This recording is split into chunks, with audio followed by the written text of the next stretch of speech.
അതുപോലുള്ള പ്രസവം ആരെങ്കിലും അറിയാവുന്നവരുണ്ടെങ്കിൽ എനിക്കൊന്ന് അയച്ചു തരണം. ഞാൻ പൈസ അയച്ചു തരാം.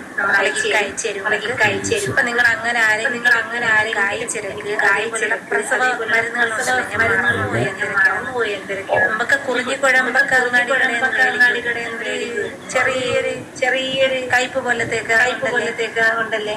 അപ്പൊ അങ്ങനെ ഉണ്ടെങ്കിൽ നമുക്കൊന്ന് അയച്ചു കൊള്ളുകൊണ്ട് നിങ്ങളോട് പറയാൻ ഞാൻ പൈസ അയച്ചു സാധനത്തിന് നമ്മള് വേദ് പിടിക്കുന്ന പട്ടയൊക്കെ നമുക്ക് ഇവിടെ മേടിക്കാം. അപ്പൊ നമുക്ക് വേറെ ആരുമില്ല.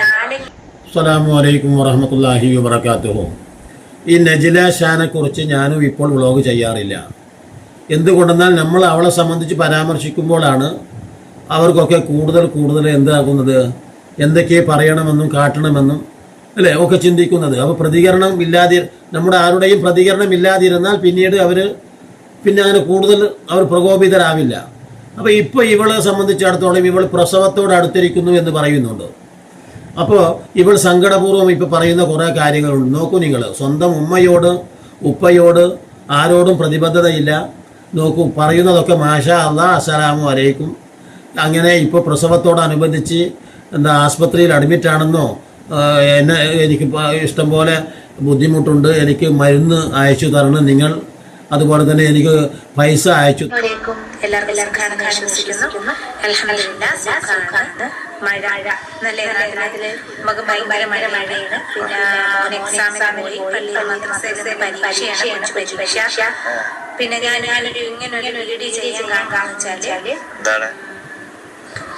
എനിക്ക് പ്രസവിച്ചുള്ള മരുന്നുണ്ടല്ലോ, പ്രസവ രക്ഷാ മരുന്നുകൾ, കാഴ്ച നാട്ടിൽ അതൊക്കെ പറയില്ലേ, അത് പിന്നെ കുളിച്ചിട്ട് വരണമെന്ന് ചുക്ക് കാപ്പി അത് നമുക്ക് യൂട്യൂബിൽ നോക്കിയിടാം. കരിക്കരിയൊക്കെ മേടിച്ചിട്ട് അത് നമുക്ക് ചുക്കൊക്കെ ഇട്ടിട്ടുള്ള കാപ്പി തരണം. നിങ്ങൾ എൻ്റെ ഗൂഗിൾ പേ ഇതാ കൊടുക്കുന്നു, നിങ്ങൾ മരുന്ന് അയച്ചു തന്നാലും ഞാൻ പൈസ അയച്ചു തരാം എന്തൊക്കെയാണ് പറയുന്നുണ്ട്. അപ്പോൾ കുറേ എന്താ പറയുക, അന്തം കമ്മികളായ കുറേ ആളുകൾ, അഥവാ പൈസ ഇഷ്ടം പോലെ എവിടേക്കോ കൊണ്ട് ചിലവാക്കേണ്ടി എന്ന് അറിയാത്ത കുറേ ആളുകൾ മാത്രമായിരിക്കും ഈ പറയുന്ന സാജിദാക്കും ഈ നജിലാക്കും ഒക്കെ പൈസ അയച്ചു കൊടുക്കുക. അപ്പോൾ ഞാൻ പറയുന്നത് അങ്ങനെ ആവശ്യപ്പെട്ടുകൊണ്ടുള്ള ഒരു വ്ളോഗാണ് ഇപ്പോൾ അവൾ എന്താ പറയുക സാമൂഹിക മാധ്യമത്തിൽ അഥവാ യൂട്യൂബായിട്ട് ചെയ്തിട്ടുണ്ട്. എനിക്ക് വലിയ ബുദ്ധിമുട്ടുണ്ട്. അപ്പോൾ ആളുകൾക്ക് സ്വാഭാവികമായിട്ടും എനിക്ക് ലൈക്കും ഷെയറും പോരാ. കാരണം ഇതുവരെ അവൾ യൂട്യൂബിൽ ചോദിച്ചിരുന്ന ലൈക്കും ഷെയറും സബ്ബൊന്നുമല്ല ഇപ്പോൾ ചോദിക്കണത്. എനിക്ക് ഇപ്പോൾ ആവശ്യം പൈസയാണ്, മരുന്നാണ്, മനസ്സിലായി. അതുകൊണ്ട് നിങ്ങൾ ഒരിക്കലും ഈ സംഭവം നിങ്ങൾ പൈസ അയക്കാതെ പോകരുത്, മനസ്സിലായ. ലൈക്കിന് പകരം ഷെയറിന് പകരം നിങ്ങൾ പൈസ ഗൂഗിൾ പേ ആയിട്ട് അയച്ചു കൊടുക്കുക. അവൾക്ക് മരുന്ന് കച്ചവടം മറ്റുണ്ടോ? എനിക്കങ്ങനെ തോന്നുന്നു. കാരണം മരുന്ന് ഒരു സ്ത്രീക്ക് ഇനി പ്രസവിച്ചാൽ തന്നെ എത്ര മരുന്നാണ് വേണ്ടത്? അപ്പോൾ അവളുടെ ഈ സബ്സ്ക്രൈബേഴ്സൊക്കെ അല്ലെങ്കിൽ പ്രേക്ഷകരൊക്കെ ഈ കുപ്പി കണക്കിൽ ഇവൾക്ക് മരുന്ന് അയച്ചു കൊടുക്കുക എന്ന് പറഞ്ഞാൽ അത്ര ആവശ്യമുണ്ടോ യഥാർത്ഥത്തിൽ? നമ്മുടെ ഒക്കെ വീട്ടിലും പ്രസവം നടന്നിട്ടുണ്ടല്ലോ, പലയിടത്തും നടന്നിട്ടുണ്ട്. അതിലേറി വന്നാൽ ഒരു 500 ml അല്ലേ, അല്ലെങ്കിൽ ഒരു 500 ml 2 കുപ്പി, ഇതൊക്കെ ഒരു 10-40 ദിവസത്തേക്ക് പരിചരണത്തിന് ആവശ്യമായിട്ട് വരും. അപ്പോൾ ഇവൾക്ക് ഇത് എല്ലാവരിൽ നിന്നും അതിന് വേണ്ടത്ര മരുന്നുകൾ എന്താ പറയുക, അവളുടെ സബ്സ്ക്രൈബേഴ്സിൻ്റെ എണ്ണം തന്നെ ഇപ്പോൾ 50K ഏറെ ഉണ്ട്. അപ്പോൾ ഒരു 50,000-ഓളം ആളുകൾ ഈ കുപ്പി അയച്ചിട്ട് ഇവൾക്ക് എന്താണ് ഉദ്ദേശിക്കുന്നത് എന്ന് അറിഞ്ഞുകൂടാ. പക്ഷേ എന്തു തന്നെ ആയാലും അവളുടെ ലക്ഷ്യം വേറെ പലതുമാണ്. നമ്മൾ കണ്ടില്ല, ഉമ്മയുമായിട്ട് ഇപ്പോഴും അവൾ ലോക്യത്തിലല്ല. ഈ പറയുന്ന ഭർത്താവുമായിട്ടുള്ള ആലോചിച്ച് നോക്കൂ, ഈ അവളുടെ ഗർഭത്തിൻ്റെ ഒക്കെ ഉത്തരവാദി യഥാർത്ഥത്തിൽ ഈ പൊതുസമൂഹമാണ് എന്നാണ് ഇപ്പോൾ അവൾ പറയുന്നത്. അതുകൊണ്ടാണല്ലോ ഈ ഷാൻ എന്ന് പറയുന്നവൻ അവിടെ മാറി നിൽക്കുക. ഓനാണ് യഥാർത്ഥത്തിൽ എൻ്റെ ഭാര്യയ്ക്ക് പ്രസവമായി, അതുകൊണ്ട് പ്രസവത്തിന് എൻ്റെ കയ്യിൽ പൈസയൊന്നുമില്ല, എന്നെ നിങ്ങൾ സഹായിക്കണം, അല്ലേ? നമ്മൾ സാധാരണ രീതിയിൽ ഇസ്ലാം പ്രത്യേകിച്ച് വിവാഹം ചെയ്യപ്പെടുന്ന സ്ത്രീക്കല്ല ചിലവ്, മറിച്ച് പുരുഷനാണ് വിവാഹം ചെയ്യുന്ന പുരുഷനാണ് ചിലവ്. കാരണം അവനാണല്ലോ ഈ സ്ത്രീക്കും പിന്നെ കുട്ടികളിലും ഉണ്ടായവരല്ലേ. അപ്പോൾ അവൻ മാറി നിൽക്കുന്നു. എന്നിട്ട് ഈ സ്ത്രീയാണ് ഈ പറയുന്ന മരുന്ന് ആവശ്യപ്പെടുന്നത്, പണം ആവശ്യപ്പെടുന്നത്.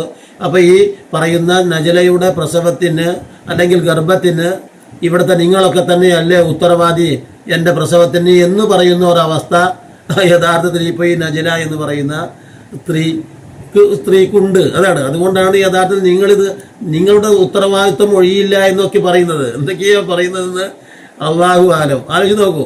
അപ്പോൾ ഇത്തരത്തിലുള്ള ഈ കൃമികീടങ്ങൾ കൂടുതലായിട്ടും ഉള്ളത് എവിടെയാണ്? യഥാർത്ഥത്തിൽ ഈ മുസ്ലിം സമുദായത്തിലാണ് ഈ കൃമികീടങ്ങൾ ശക്തിമത്തായിട്ട് വളർന്നു വരുന്നത് എന്ന് യാതൊരു സംശയവുമില്ല. അതുകൊണ്ടാണ് ഈ ആറ്റക്കോയ അമീദിനെ പോലെയും അതുപോലെ തന്നെ മറ്റു പല ഈ ജാറമുണിങ്ങികളെ പോലെയും പല അന്ധവിശ്വാസ ഉസ്താദന്മാരെ പോലെയും ഒക്കെയുള്ള ആളുകൾ ഓരോ നാൾ വീതം ഇങ്ങനെ മുഴച്ചു പൊന്തുകയാണ് യഥാർത്ഥത്തിൽ.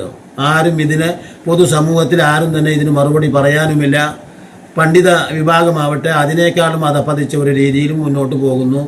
നിങ്ങളൊന്ന് ആലോചിച്ച് നോക്കേണ്ട ഒരു വിഷയമാണ്.